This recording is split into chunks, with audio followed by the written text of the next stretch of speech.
Kirk is the CEO of the Mobile Apps Man, an innovation-driven app development company specialising in holographic computing. They've had the privilege of providing innovative solutions to companies like Subway, James Hardie, Parramatta Mission and the Royal Society for the Blind. Welcome, Kirk.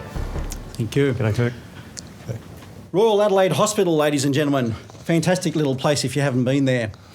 Original budget, $1.7 billion. Completed some 5 years later to the tune of a whopping $2.4 billion, ladies and gentlemen. That makes this little sucker the third most expensive building in the world. How could you ever possibly expect to get quality design feedback from those who are not architecturally trained? How could a nurse from a two-dimensional floor plan envisage having line of sight issues by looking at plans purely? Ladies and gentlemen, I introduce to you the world of holographic computing.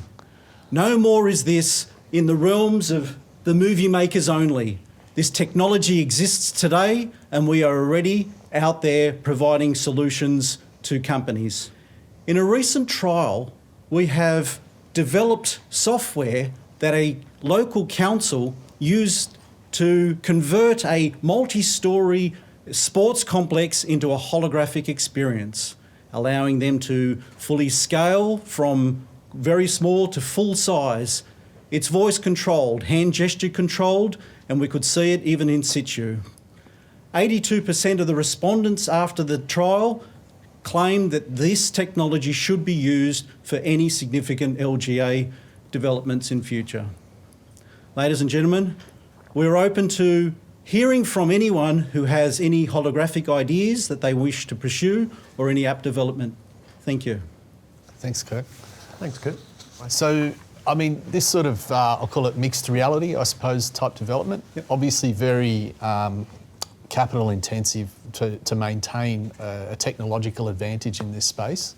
So what sort of, what sort of capability do you have to keep developing the tech, and how are you going to build in an IP protection strategy so that you can, ward off all the massive competitors that are going to be coming in against you? Okay, we have a team of trained, great programmers who develop the software to physically take and convert CAD drawings.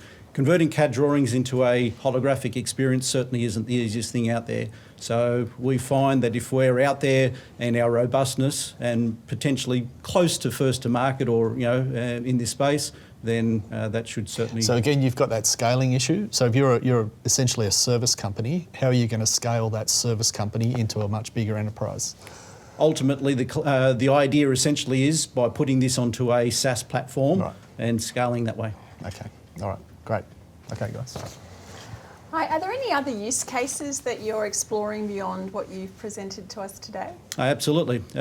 Probably two in form. So basically taking any CAD drawing really, so that includes those. So we've worked with a metal fabricator.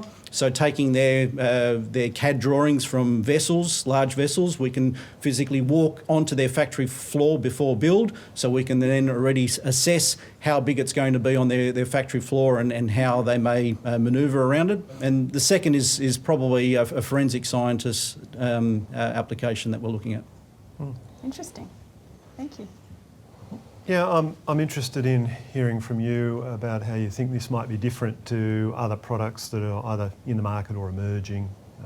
What's your place in the market going to be? Holographic Experiences basically allows you to combine headsets so we can all collaboratively look at the one design all together.